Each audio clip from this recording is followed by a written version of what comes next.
I am Sydney. And I am 29 years old. My housewarming party was supposed to be the night my family finally celebrated my success. Instead, it turned into the night my own father looked me straight in the eye across the granite island and erased me from his life with one sentence. The house was full of fresh flowers, expensive appetizers, and fake smiles. I waited until everyone had a glass of champagne, set my glass down, and said as calmly as I could, "This is my home." For half a second, no one moved. My mother's hand froze. My sister stared at me like she was watching a movie. My father leaned back, his jaw tight, his eyes cold. He did not ask if I was happy. He just said, "You need to give Brittany the keys and move out by Monday." That was it. Years of doing everything right, wiped out between the toast and the cake. I did not scream. I did not cry. I reached into my pocket. Before I tell you what I pulled out of my pocket and how I silenced the entire room, drop a comment telling me where you are watching from. I want to see how far this story travels. I am Kelsey Grant, and I am 29 years old. Christmas Eve was supposed to be the night my family found out they were finally getting a grandchild. Instead, it turned into the night my own father looked me straight in the eye across the dinner table and erased me from his life. With one sentence. The house was full of polished silverware, expensive wine, and fake smiles. I waited until everyone had taken a bite of prime rib, set my fork down, and said as calmly as I could, "I am pregnant." For half a second, no one moved. My mother's hand froze around her glass. My sister stared at me like she was watching a movie. My father leaned back in his chair, his jaw tight, his eyes cold in a way I had never seen before. He didn't ask who the father was. He didn't ask if I was happy or healthy. He didn't ask anything. He just said a few quiet, careful words about my baby that I won't repeat here. Then added, "You are not part of this family anymore. You are out of the will." That was it. Years of doing everything right, wiped out between the salad and dessert. I didn't scream. I didn't cry. I reached under my chair, took the small, perfectly wrapped present I had brought just for him, and set it in the middle of the table. Then I pushed back my chair, wished everyone a Merry Christmas, and walked out of that house. Before I tell you what he said next, and what he did when he opened that box, tell me in the comments where you're watching from and what time it is for you right now. I want to see how far this story travels. I pulled out my phone. It was not the keys to the house. It was the device that controlled them. I did not look at my father. I did not look at my sister, who was standing by the fireplace, already looking at the mantel, as if deciding where to put her framed photos. I walked past them, the click of my heels on the hardwood echoing like gunshots in the sudden silence. I marched to the massive front door, the one I had spent 3 months custom ordering, and threw it wide open. The wind off the lake was brutal. It rushed into the warm, lavender-scented living room, carrying the freezing bite of early November. The candles on the dining table flickered and died. Guests shivered. My mother gasped, clutching her cashmere wrap tighter around her throat. "Get out," I said. My voice was not loud. It was flat. It was the voice of a landlord speaking to a squatter. My father let out a short, disbelief-filled laugh. He stepped toward me, his face flushing that familiar shade of purple that used to make me cower. "Sydney, close that door. You are being hysterical. This is exactly why you cannot handle a property like this. You are too emotional. Give Brittany the keys, and we can discuss your visitation rights later." Visitation rights. To my own house. The audacity was so sharp it almost felt physical. But I did not flinch. I tapped the screen of my phone. I opened the smart home security app. I held the screen up so they could see the glowing blue list of authorized users. "I am not discussing anything. Thomas," I said. I used his first name. I saw the shock register in his eyes. He hated that. He demanded respect. even as he stripped me of my dignity.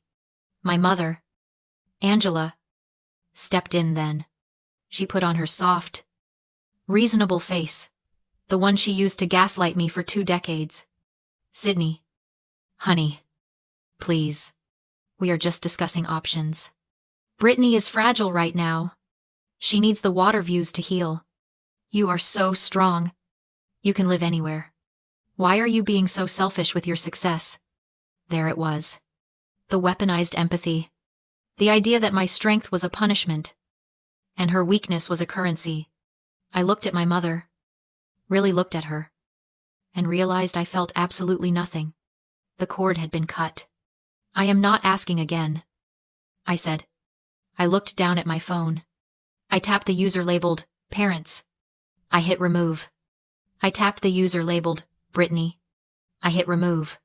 The app processed for a second, then flashed a green confirmation. "Access revoked. Your gate codes are gone." I told them. "The smart locks have been reset.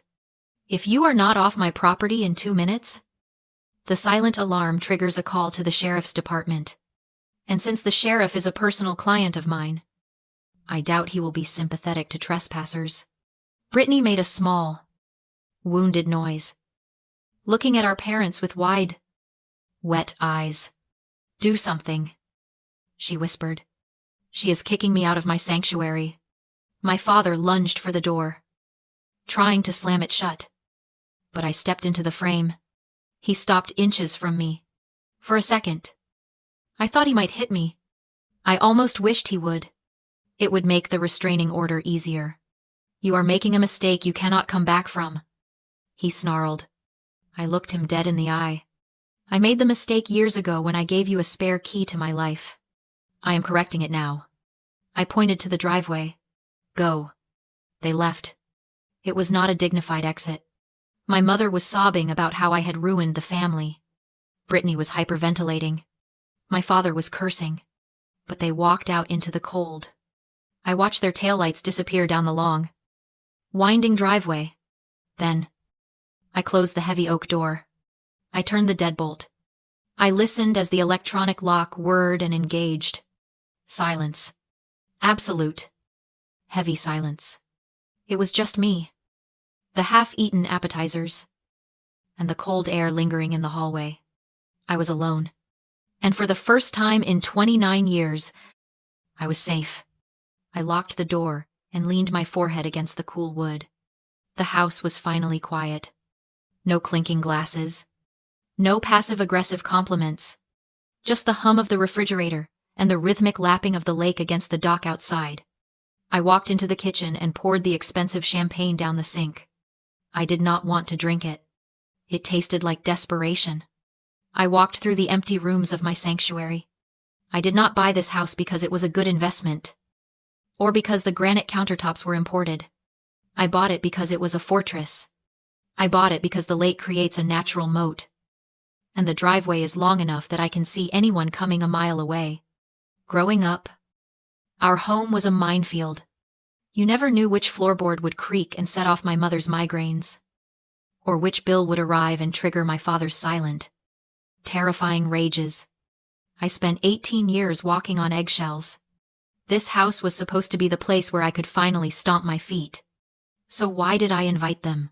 Why did I send the gate code to the very people who taught me to be afraid of footsteps? It is the invisible chain of the survivor. That is the only way I can explain it.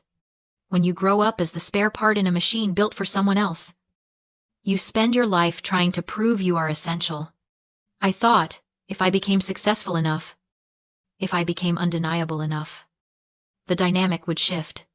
I thought if I built a beautiful castle and lowered the drawbridge, they would walk in and finally see me as a queen, not a servant.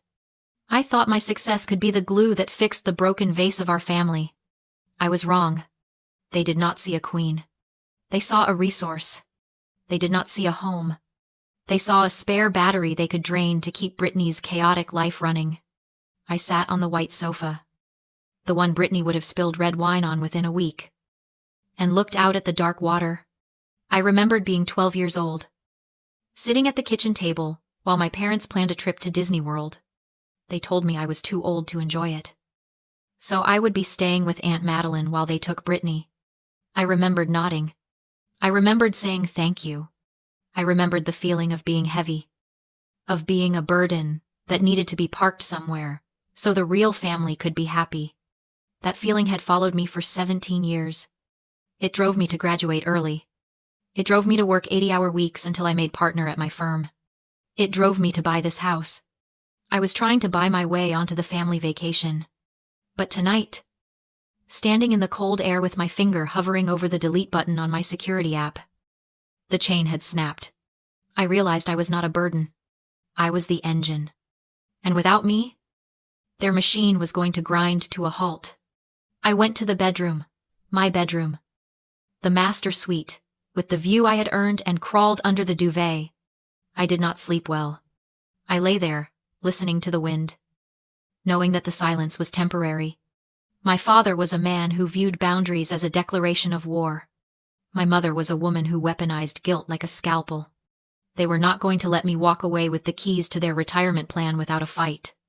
The sun would rise in a few hours, and when it did, I knew the bombardment would begin. I closed my eyes and breathed in the smell of fresh paint and lake water. Let them come. This time, the castle was fortified. The sun came up over the lake in a wash of pale gray and bruised purple. It was beautiful, but I did not have time to admire it.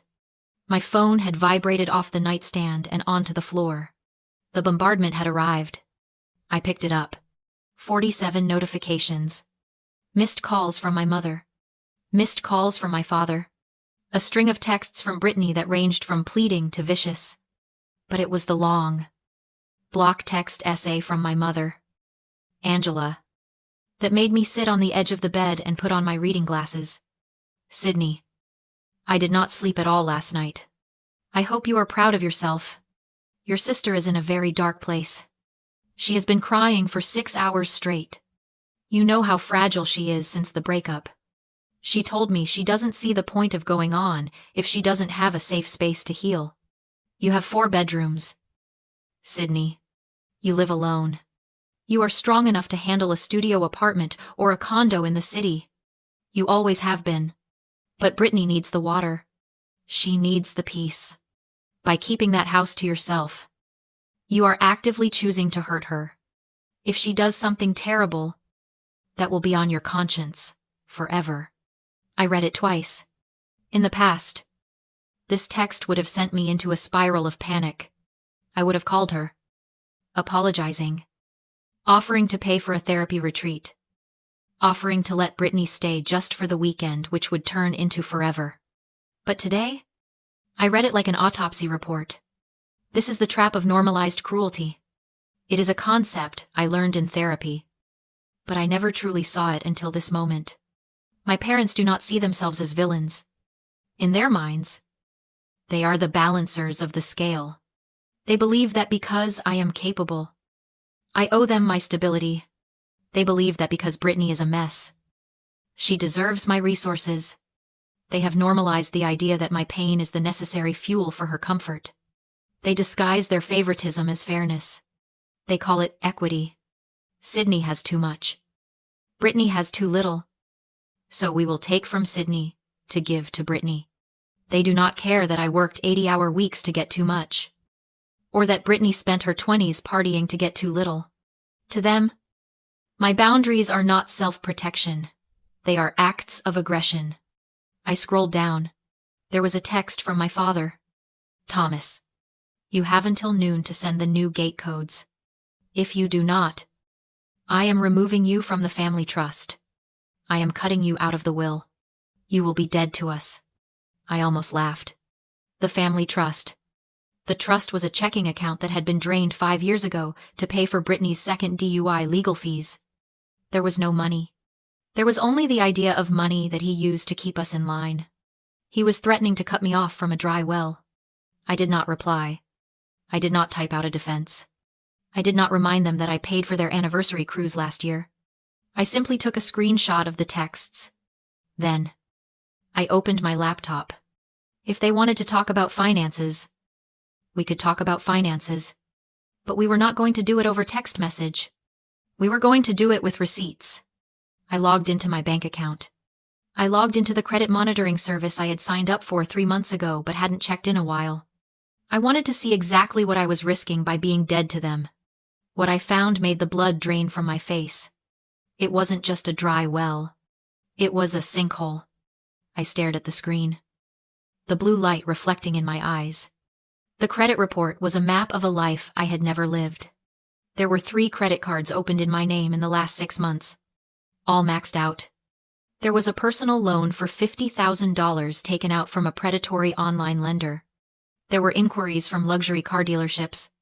But the detail that made my stomach turn over was the billing address listed for these accounts. It was not my old apartment in the city. It was not my parents' house.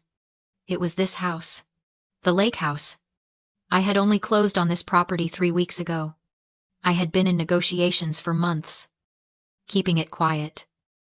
But I had told my mother about the location during a rare moment of weakness when I thought she might actually be happy for me. She hadn't just been happy. She had been taking notes. My hands did not shake. The shock had burned off, leaving behind a cold, crystalline rage. This was not just favoritism. This was a felony. I picked up my phone. I did not call my parents. I did not text Brittany to scream. I opened my contacts and pressed the speed dial for Connor. Connor is my fiancé. He is also a forensic accountant for the state prosecutor's office. I had kept him away from the housewarming party because I didn't want him to see my family's behavior. I was ashamed of them. I was ashamed that I couldn't handle them. But now, I didn't need a partner. I needed a shark. Sydney. His voice was thick with sleep. It's 6 a.m. Is everything okay? No, I said. I need you to come to the lake. Bring your laptop. And bring the fraud affidavit forms. I'm on my way. He did not ask questions. He hung up and started driving. That is the difference between love and ownership. Connor shows up to solve the problem. My family shows up to be the problem. While I waited, I stopped replying to the barrage of texts from my family. I did not block them yet. I needed the evidence. I screenshotted every threat, every guilt trip, every mention of Brittany's fragile state. I saved them to a cloud drive my father couldn't access. Then, I went to the kitchen and made coffee. I drank it standing up, watching the driveway. When Connor's car pulled in, I didn't feel relief. I felt like a general welcoming reinforcements. He walked in, saw my face, and didn't try to hug the stiffness out of my shoulders.